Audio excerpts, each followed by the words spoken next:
Irmãos, é uma honra e um privilégio estar aqui com vocês.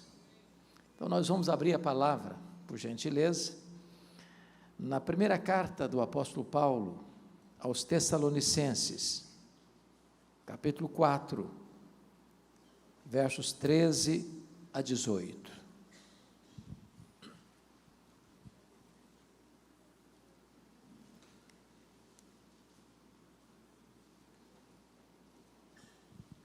Primeiro Tessalonicenses 4, 13 a 18. Minha palavra hoje é uma palavra de consolo, porque este é o teor desse texto.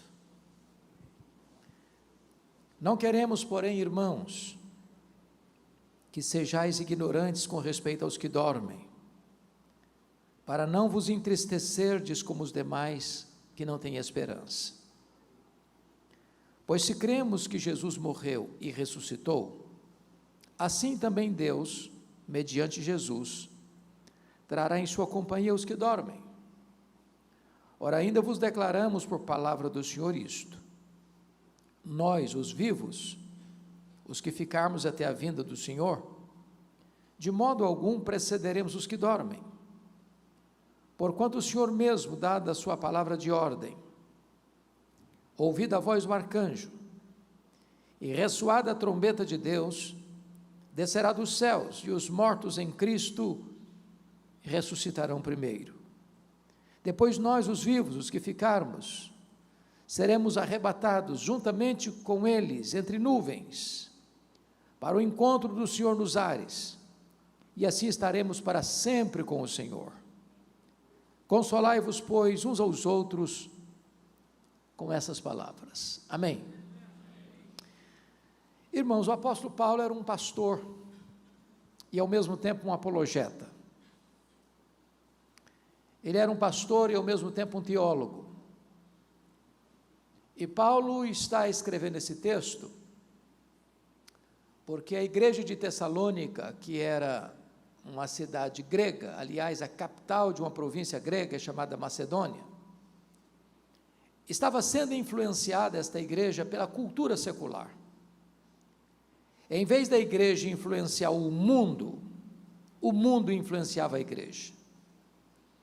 Eu acho que todos vocês sabem que a cultura grega, chamada de helenismo, era marcada por um pensamento central, pilar do pensamento grego, chamado de dualismo. Isso significa que os gregos imaginavam o seguinte, que a matéria que você toca, que você tange, que você pega, apalpa, essa matéria para os gregos era má, essencialmente má. E que o espírito, que é etéreo, que é imaterial, que é impalpável, é intangível, é essencialmente bom. Então, na cabeça de um grego, não era possível você defender três verdades que para nós são essenciais. Primeiro, eles não podiam acreditar na criação, porque eles não podiam pensar que um Deus bom pudesse criar algo mal, uma vez que a matéria para eles era má. Segundo, eles não podiam acreditar na doutrina da encarnação, porque como eles poderiam pensar que Deus, sendo bom, pudesse ter um corpo físico, material, tangível, se a matéria para eles era má? Então eles negavam também a divindade de Cristo. Terceiro, eles não podiam aceitar a ideia de ressurreição. Na cabeça dos gregos, a morte libertava a alma da prisão do corpo. Para eles a morte era uma libertação.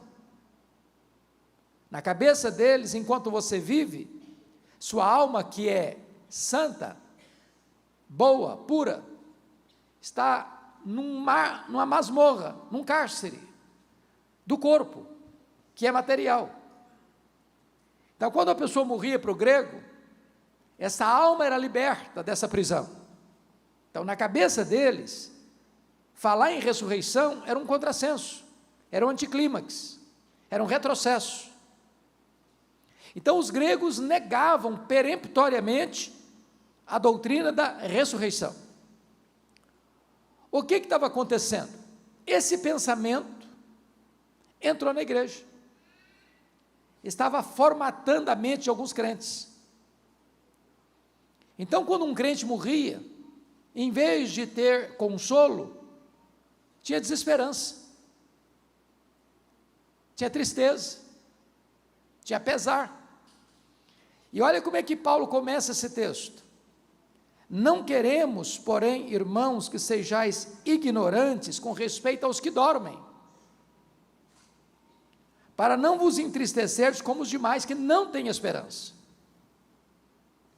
Se a doutrina estiver errada, não tem consolo. Uma doutrina falsa gera confusão, gera pesar, gera tristeza, gera desesperança. Por favor, rapidinho, depois você volta para esse texto comigo. O mesmo problema Paulo está lidando com a outra igreja que era grega, capital de uma outra província grega, província da Acaia, que era a igreja de Corinto. Olha lá o capítulo 15 comigo, versículo 12 e 13. O mesmo problema aqui. Paulo está escrevendo para essa igreja, tratando desse assunto, porque o pensamento secular entrou na igreja. Versículo 12, capítulo 15. Ora, se é corrente pregar-se que Cristo ressuscitou dentre os mortos, como, pois, afirmam alguns dentre vós que não há ressurreição de mortos? Notem vocês que alguns membros da igreja estavam afirmando isso. Não, os mortos não ressuscitam. Eles até acreditavam na ressurreição de Jesus, mas não acreditavam na possibilidade de um crente morrer e ressuscitar. Por quê? Porque o pensamento do mundo entrou na igreja. E aí Paulo tem que escrever o mais longo texto da Bíblia de ressurreição, para desfazer esse pensamento equivocado dos gregos, e reafirmar uma verdade. Se os mortos não ressuscitam, então Cristo não ressuscitou. E se Cristo não ressuscitou, é vã a nossa fé, é vã a nossa pregação, permanecemos ainda nos nossos pecados, não tem consolo para quem já morreu, e a vida não faz sentido, então comamos e bebamos, porque amanhã morreremos e acabou tudo. Mas de fato Cristo ressuscitou, e Ele é a primícia dos que dormem. Então volta de novo lá para o texto de Tessalônica, por favor, de Tessalonicenses 4. Notem no versículo 13, que Paulo está usando uma figura de linguagem. Não queremos, porém, irmãos, que sejais ignorantes com respeito aos que dormem. Essa palavra dormir é uma figura de linguagem para a morte. A pergunta é, o que dorme? O corpo ou a alma? E a resposta é, o que dorme é o corpo. A metáfora do sono, de dormir, traz duas ideias. Primeiro, quem dorme está descansando. Segundo, quem dorme vai acordar. Se não acordou, não dormiu, morreu. Então a ideia do crente que dormir é que quando o crente morre, está lá em Apocalipse 14, 13, ele descansa das suas fadigas. Segundo, quando o crente morre, está claro que a morte não tem a última palavra, e a morte não é a cessação da existência, porque este mesmo corpo que é sepultado, quando Jesus voltar, todos os mortos ouvirão a sua voz e sairão dos túmulos, uns para a ressurreição da vida, outros para a ressurreição do juízo. Então é temporário, não é um adeus, é um até logo.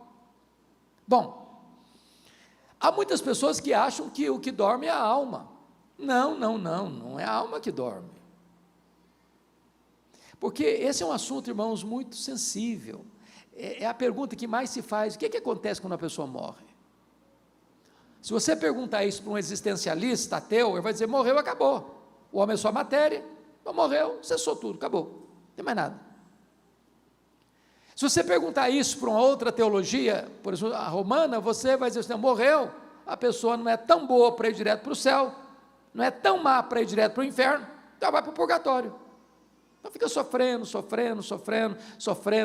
não sabe se 1 ano, se 10 anos, se 100 anos, se 1 milênio, até purgar os pecados e poder entrar no paraíso. Não tem consolo nisso.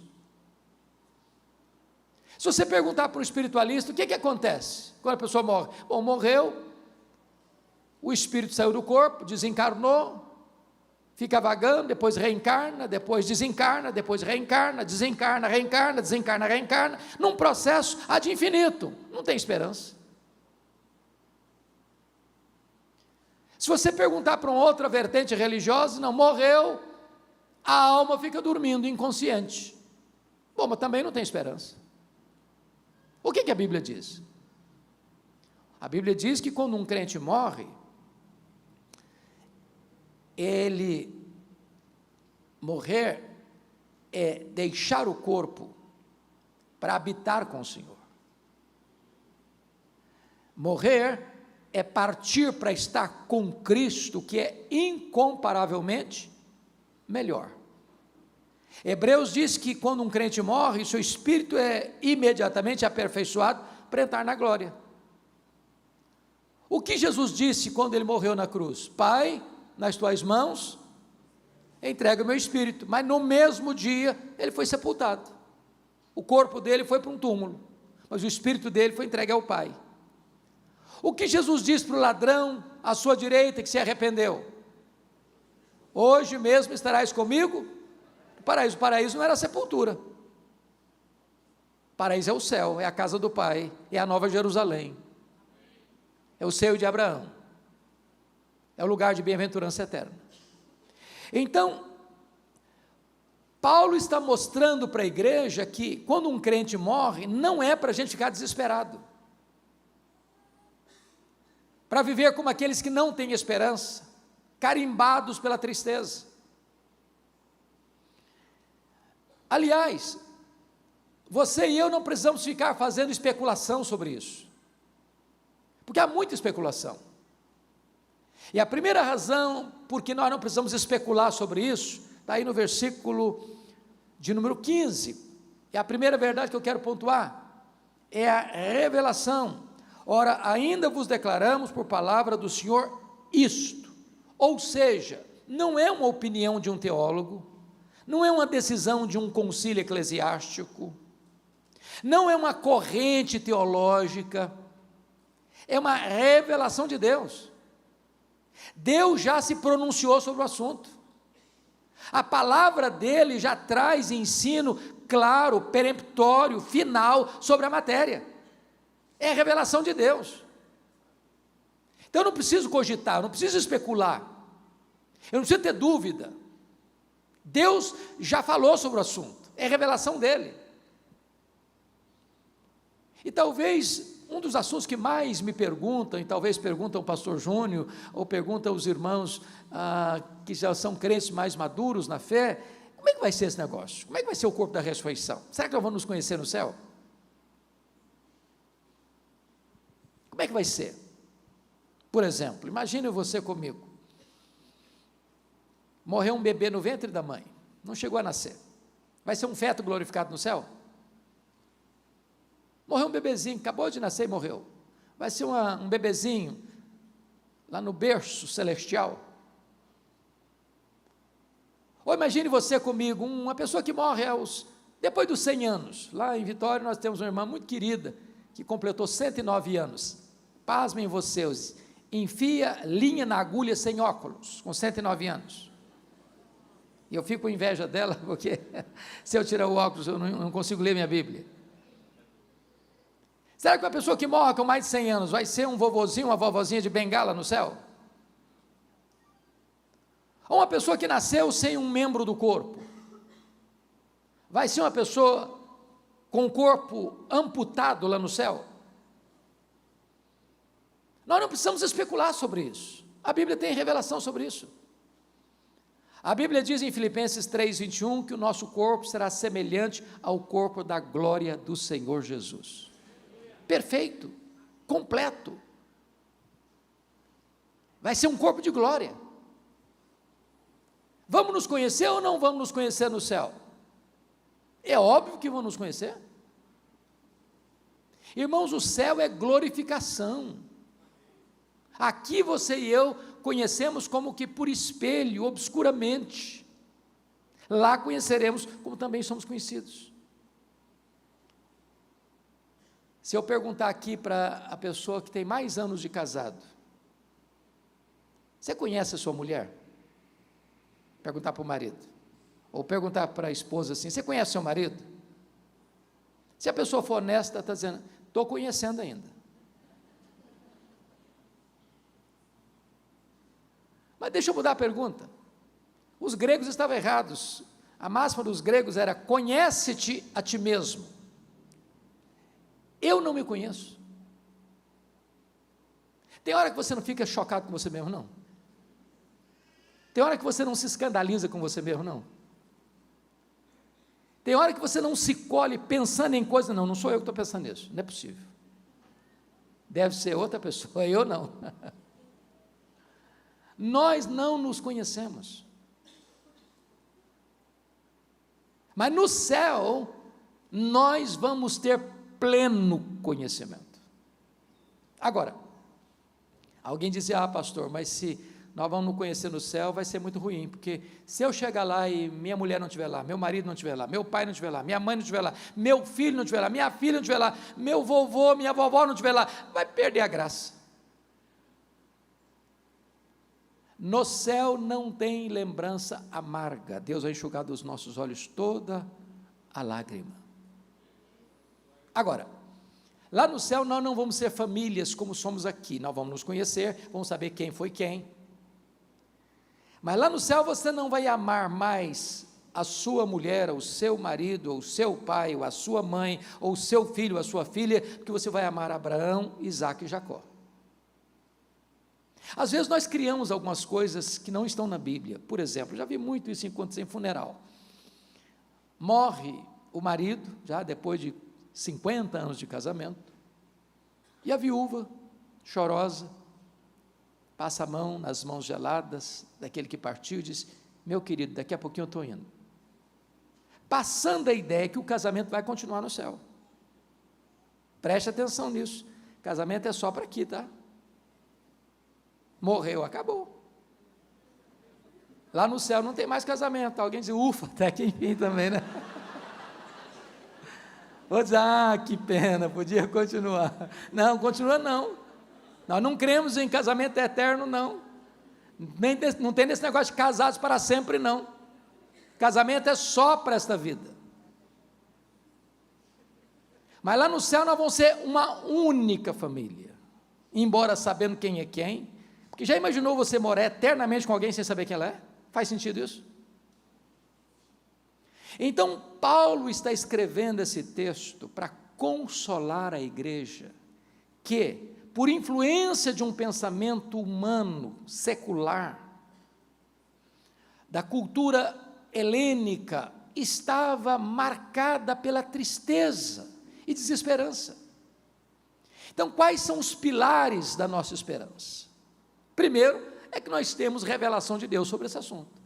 Versículo 15.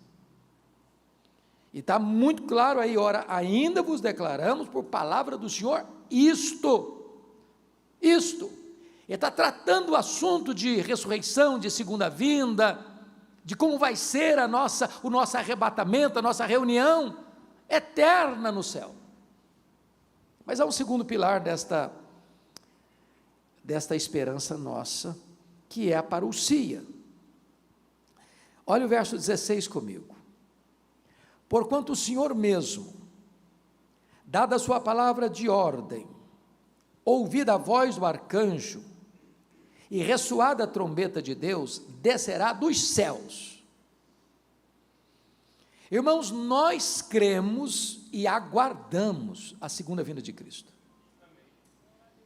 Isso não é uma quimera, isso não é uma utopia, isso é um fato.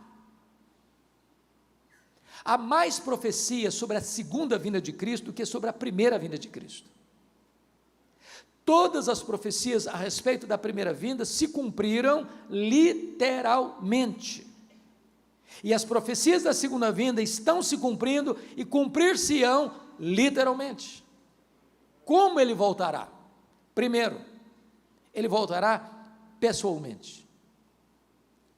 Lá em Atos 1:11, quando Jesus vai para o céu, voltando para o céu, indo assunto ao céu, lá no Monte Olival, os discípulos ficam olhando, ele subindo nas nuvens, desaparecendo no horizonte, e 2 anjos aparecem e perguntam: varões galileus, por que estáis olhando para as alturas?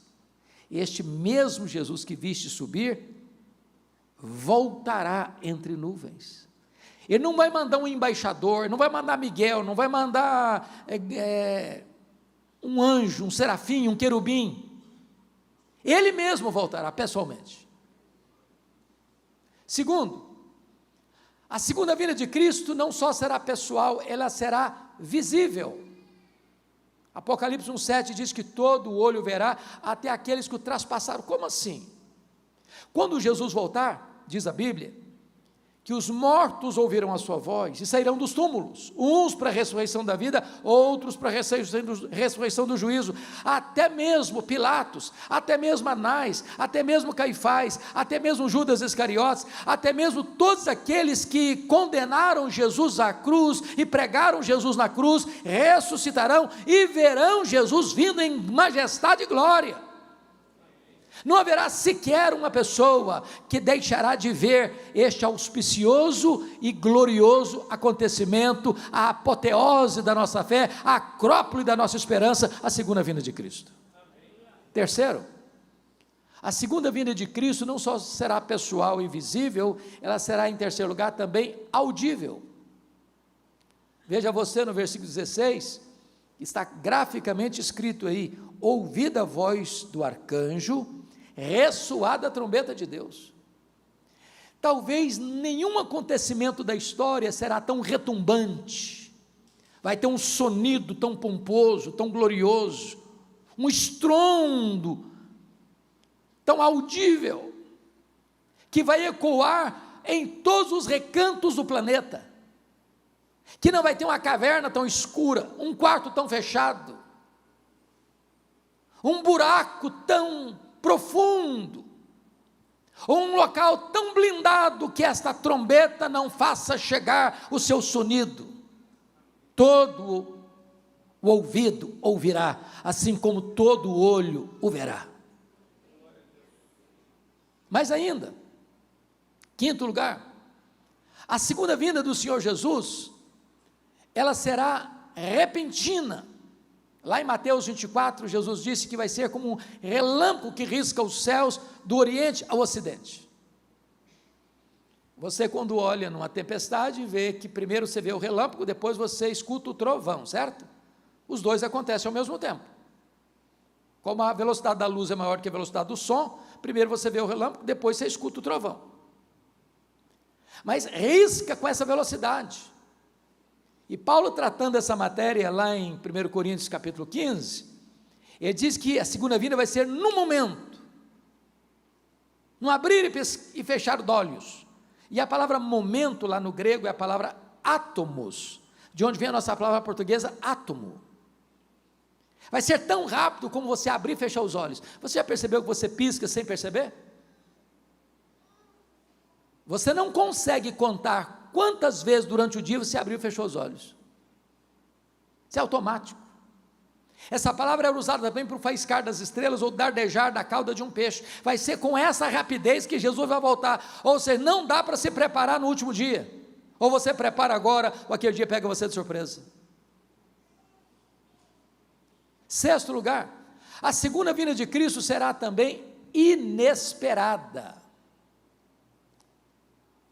Vai ser como um ladrão, que chega sem passar um WhatsApp para você: olha, tal dia, me espere que eu estou chegando na sua casa. Não, não vai ser um dia óbvio, vai pegar todo mundo de surpresa, vai ser um dia comum, você levanta, leva filho para a escola, pega filho da escola, sai de casa para o trabalho, volta do trabalho para casa, Você pega o seu carro, ou um avião, vai viajar, vai ser um dia assim. Quando as pessoas não estarão esperando, mas Paulo diz assim: nós não somos filhos das trevas, nós somos filhos da luz, e nós estamos esperando todo dia, e nós estamos na ponta dos pés aguardando esse dia, dizendo: Maranata, ora vem Senhor Jesus. Mas finalmente, irmãos, esse dia será inescapável. Está lá em 1 Tessalonicenses capítulo 5, que vai ser como uma mulher que está grávida para dar à luz. Ela vai dar à luz. Não tem como contornar essa agenda. Ninguém cancela essa agenda. Não tem autoridade tão poderosa no mundo para dizer: não, eu vou cancelar, Jesus não volta mais, pronto, eu decidi. Não, ele vai voltar. É inescapável. É inescapável. E esse mundo carece de que ele volte, sabe por quê? Esse mundo marcado de injustiça, de violência, de maldade, de corrupção, de tanta coisa que machuca, que fere. Pois Jesus voltará em majestade e glória, e ele vai colocar todos os seus inimigos debaixo dos seus pés, e ele vai reinar em justiça e santidade, e o seu reino durará para sempre. E ele vai pegar os seus inimigos, e diz a Bíblia que ele vai lançar no lago do fogo o anticristo, o falso profeta, o diabo, a morte e todos aqueles cujos nomes não estão escritos no livro da vida, e então ele vai reinar com a sua igreja para sempre e sempre e sempre. Essa é a nossa esperança. Mas me permita trazer o terceiro pilar da esperança cristã, que é a ressurreição. Versículo 16 ainda prossegue: descerá dos céus, e os mortos em Cristo ressuscitarão primeiro. Versículo 15, ele diz assim: ora, ainda vos declaramos por palavra do Senhor isto: nós os vivos, os que ficarmos até a vinda do Senhor, de modo algum precederemos os que dormem. Então, duas coisas aqui. Primeiro, quando um crente morre, ele está falando para a igreja, não está falando do ímpio, ele está falando da igreja. Quando um crente morre, ele não está em nada em prejuízo ao que permanece vivo, em nada. Primeiro, porque já começa a desfrutar do céu antecipadamente. A nossa alma sobrevive sem o nosso corpo. O nosso corpo não sobrevive sem a nossa alma. Você não é um corpo que tem uma alma, você é uma alma que tem um corpo. Então, quando o crente morre, imediatamente a alma deixa o corpo para habitar com o Senhor, e isso é incomparavelmente melhor, e já começa a reinar com Cristo. O corpo que foi feito pó, é pó, volta ao pó, e na linguagem bíblica, do momento do sepultamento ao momento da ressurreição, esse corpo está dormindo, como que descansando. Quando Jesus voltar, ele trará em sua companhia os que dormem. É claro que agora ele está fazendo a linguagem da alma ou do espírito que está lá no céu. Estas almas que estão lá no céu glorificadas, reinando com ele desde Abel, a primeira pessoa a morrer na história, todos aqueles que foram remidos pelo Senhor, voltarão com ele em glória, nesse cortejo celestial. E então o que vai acontecer? Primeiro, antes dos vivos serem transformados e arrebatados, os mortos em Cristo restarão primeiro. Não é restarão primeiro em relação a outros mortos ímpios, não. Restarão primeiro, está escrito e claro, em relação aos que estiverem vivos. Ou seja, a ordem cronológica é: primeiro os mortos ressuscitam, segundo os que estiverem vivos serão transformados. Então um crente não está em desvantagem, que morre. Quando na igreja de Tessalônica morria um crente, e eles estavam sem esperança, e eles estavam tristes, é porque eles não conheciam a verdade liberta, a verdade consola, a verdade traz segurança. É óbvio, meus irmãos, que quando morre um crente, normalmente nós da família, amigos próximos, temos tristeza, e a Bíblia diz que o funeral é um lugar de choro mesmo. Jesus chorou diante da sepultura de Lázaro. Você lê o Velho Testamento todo, havia luto. Mas Tristeza e luto é uma questão momentânea, revelando a nossa humanidade, mas não é desespero, não é insegurança, não é incerteza. Nós temos consolo. Agora, os mortos em Cristo restarão primeiro. A pergunta é: como é que vai ser esse corpo? A Bíblia responde. Como é que vai ser esse corpo? Lá em 1 Coríntios capítulo 15, a partir do verso 34 até o 44, Paulo vai trazer essa resposta de maneira muito bonita, porque Paulo vai fazer uma pergunta retórica: em que corpo vem? Como ressuscita os mortos? Em que corpo vem? Como é que vai ser esse corpo? E Paulo usa 3 figuras para responder. Primeiro, ele usa a figura da semente. Da semente. Então, como é que vai ser o corpo da ressurreição? Vai ter continuidade e descontinuidade. O que é isso? Se morreu um cara crente, vai ressuscitar para a ressurreição da vida. Se morreu descrente e ímpio, vai ressuscitar para a ressurreição do juízo. A morte não é uma varinha de condão que muda ninguém. Morreu salvo, vai para o céu. Morreu perdido, vai para o inferno. Não tem conversa. Morreu o Zé da Silva, não é o Antônio Pereira que vai ressuscitar, é o José da Silva. É continuidade. Esse corpo que vai ressuscitar vai ter identidade. É por isso que você pode reconhecer Moisés e Elias no monte.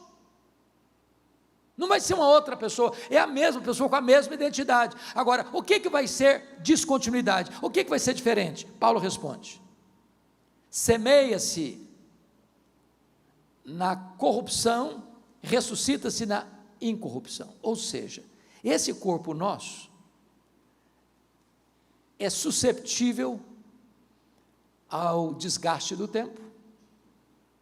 Ele vai ficando velho, ele vai ficando cansado, ele vai ficando enrugado, ele vai ficando caquético.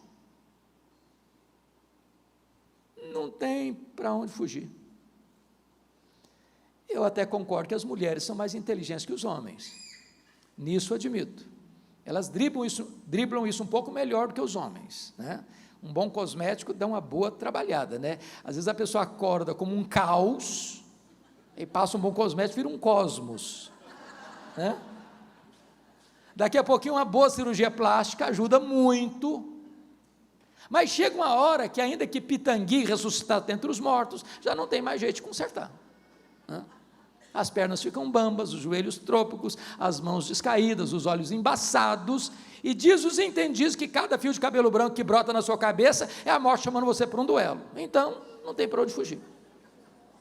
Mas o corpo da ressurreição não vai ficar velho, não vai ficar cansado, não vai ficar caquético, não vai ficar enrugado, e nunca vai ficar debilitado. Boa notícia para as meninas: o corpo da ressurreição não vai brigar nem com o espelho, nem com a balança. Não é uma boa notícia? Segundo, semeia-se, versículo 1 Coríntios capítulo 15, versículo 42. O que é que Paulo vai dizer lá? Semeia-se corpo em desonra, ressuscita-se em glória. O que ele está dizendo? Meus irmãos, eu já visitei num hospital ovelhas cuja enfermidade fez o corpo encolher, pele e osso, um corpo machucado, cheio de feridas. Chega um momento que você diz: meu Deus, como essa pessoa suporta?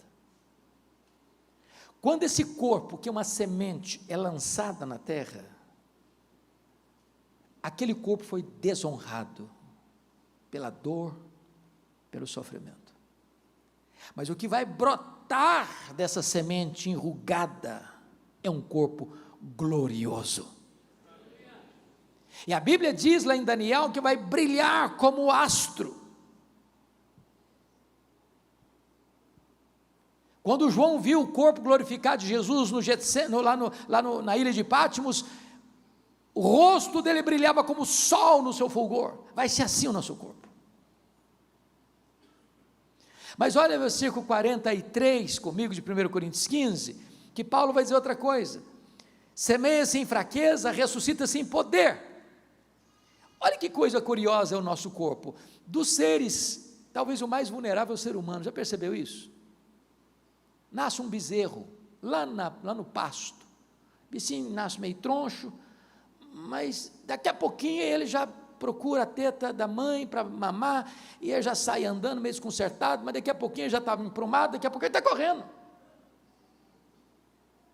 É assim com o gatinho, é assim com o cachorrinho, é assim com os outros animais. Nasce uma criança, olha, tadinho, se ficar por conta própria, ele não dá conta mesmo, e não dá conta com 1 mês, não dá conta com 2 meses, não dá conta com 3 meses, não dá conta com 6 meses, não dá conta com 1 ano, não dá. Mas depois vai crescendo, vai ficando forte, bonito, um jovem cheio de vigor, os músculos explodindo de força e vigor, aí fica a fase adulta, a inteligência boa, cabeça aberta, aí a fase outonal vai chegando, as forças vão diminuindo, o passo vai relentando, e daqui a pouquinho já dá passos mais lentos, daqui a pouquinho precisa de uma bengala, daqui a pouquinho precisa de uma cadeira de rodas, daqui a pouquinho precisa de uma maca. Fraqueza. Mas ressuscita-se um corpo de poder, poderoso. Sabe o que significa isso? Jesus entrava numa casa fechada sem precisar abrir a porta, o corpo da ressurreição. Jesus saía lá de Jerusalém, aparecia lá na Galileia, mais de 100 quilômetros, sem precisar percorrer o trecho. Nesse corpo de glória, Jesus foi assunto aos céus entre nuvens, sem precisar pegar um avião, uma jato, uma nave espacial. Assim será o nosso corpo de glória. Você já pensou que coisa fantástica? Me permita dizer isso. Tem gente que acha que vai chegar no céu, vai tomar água de canudinho do rio da vida e nunca mais vai precisar trabalhar. Deixa eu dizer uma coisa para você: se você não gosta de trabalhar, você está encrencado, que lá no céu nós vamos trabalhar. Os seus servos o servirão, diz a Bíblia. Sabe o que me encanta? É que nesse corpo tão frágil que nós temos, diz o nosso íntimo amigo Albert Einstein, que nós não usamos sequer 10% da nossa capacidade. Agora, se nós não usamos 10% da nossa capacidade, o homem é capaz de fazer coisas tão fantásticas. Você já pensou você num corpo 100% turbinado pela glória de Deus, o que você não vai conseguir fazer? Sem qualquer limitação. E você vai poder habitar uns novos céus e a nova terra. Vou dar uma pulada no céu, vou dar uma pulada na terra. Foi. É por isso que nós cantamos um hino clássico: nem metade da glória celeste jamais se contou ao mortal. Nós aguardamos a ressurreição, nós cremos na ressurreição.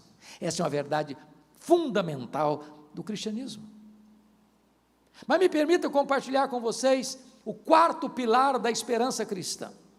Primeiro é a revelação de Deus. Segundo é a parousia, segunda vinda. Terceiro é a ressurreição. 4º lugar, volta lá para mim, para Tessalonicenses capítulo 4, versículo 13 a 18, é o arrebatamento da igreja. Olha o versículo 17, então, pegando o contexto, versículo 16 e 17 juntos: porquanto o Senhor mesmo, dada a sua palavra de ordem, ouvida a voz do arcanjo, ressoada a trombeta de Deus, descerá dos céus, os mortos em Cristo restarão primeiro, depois nós os vivos, os que ficarmos, seremos arrebatados juntamente com eles entre nuvens. Fica até aqui. Essa palavra arrebatamento, irmãos, é uma palavra que tem uma conotação teológica do século XIX para cá. Qual a conotação teológica? É que surge no século XIX, com John Nelson Darby, uma ideia de que a segunda vinda de Cristo será em 2 turnos. Primeiro turno, um arrebatamento secreto. Segundo turno, a segunda vinda visível. Até agora vai ser lançado um filme no Brasil, Deixados para Trás, com base na obra do Tim LaHaye, com essa ideia. É aquela ideia lá do hino, o mercado está vazio, seu trabalho já cessou. A ideia de que você está dentro de um avião e de repente o piloto é crente, Jesus arrebata a igreja, o piloto desaparece, o avião fica desgovernado no ar. Ou a ideia de que nós estamos aqui num auditório de 1000 pessoas e de repente só a metade aqui é salva e 500 pessoas desaparecem aqui. E os outros ficam olhando, cadê? Onde foi? Para onde foi? Então, só depois de 7 anos de muita tribulação é que Jesus volta visivelmente. Com respeito, e respeitamos as pessoas que pensam diferente de nós, amamos e respeitamos profundamente, mas penso que não é isso que Paulo está tratando. Paulo não está aqui falando que vai ter um arrebatamento secreto e depois, bem depois, vai ter uma segunda vinda visível. Não é isso que ele está tratando. O que ele está tratando é que a segunda vinda de Cristo vai acontecer uma única vez. E que ela vai ser pessoal, visível, audível, repentina, inesperada, inescapável, gloriosa. Quando ele voltar, 2 coisas vão acontecer. Primeiro, os mortos ressuscitam.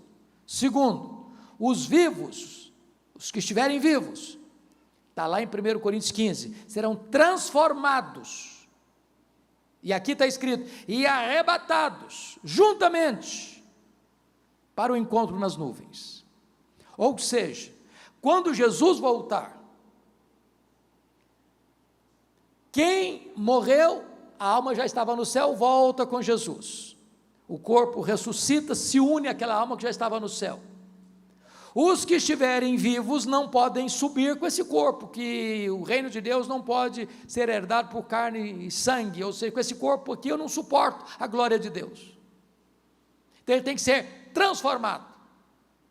E então todos serão o quê? Arrebatados, arrancados daqui, tirados daqui para o encontro do Senhor nos ares. Isso não acontecerá em 2 turnos, isso acontecerá na única vez que Jesus voltará, a segunda vinda de Cristo. É o arrebatamento. Seremos arrancados daqui. Porque aqui não é a nossa casa. Aqui não é o nosso lar. Aqui não é a nossa pátria. Aqui nós somos peregrinos. Aqui nós estamos apenas de passagem. A nossa pátria está no céu. A nossa recompensa está no céu. A nossa herança está no céu. O nosso Senhor está no céu. E é para o céu que nós iremos. Isso Paulo está lidando com a igreja para fazer o que com ela? Para tirar da cabeça dos crentes a ideia grega de que os mortos não ressuscitam. Se os mortos não ressuscitam, então, morreu, não tem esperança. E eu termino com a palavra de Paulo no versículo 18. Ele que começa o texto alertando para o perigo de ficar triste e não ter esperança, agora, depois que a igreja recebe a instrução da verdade, ele diz assim: consolai-vos, pois, uns aos outros com estas palavras.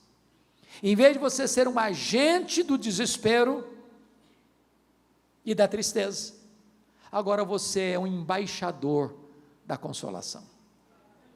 A minha oração é que nesta noite, o Deus de toda graça console o seu coração. E que faça de você um consolador. Que Deus nos abençoe. Amém.